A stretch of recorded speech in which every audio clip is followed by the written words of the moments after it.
senga huzur. Herkes umursam Gulxan deyman. Bir ko'rib o so'zlashib insonni sen do'st deyman.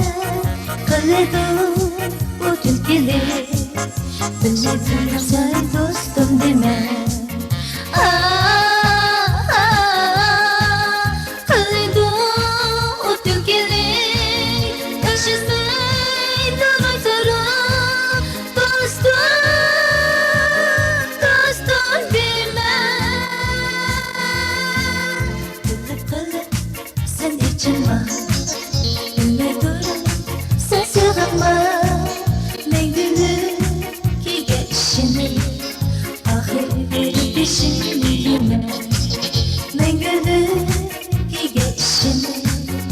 Ahiri bir pişim diyemem.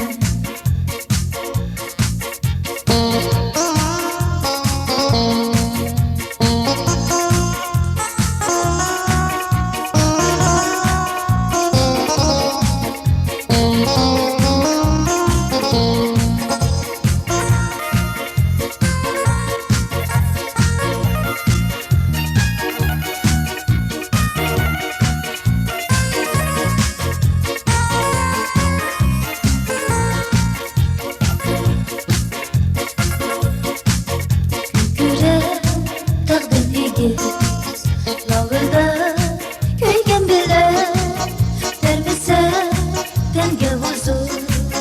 Herkes unursam Gulxan deyman.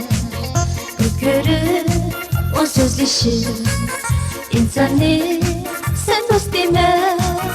Qiladi u tulkilik bilmay tursan do'stim deyman.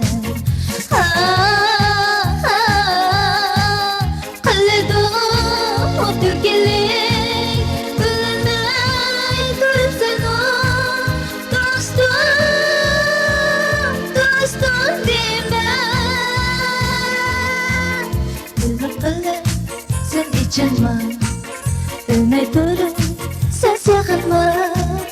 Men gülüm ki geçini, ahir verip işimni yemem.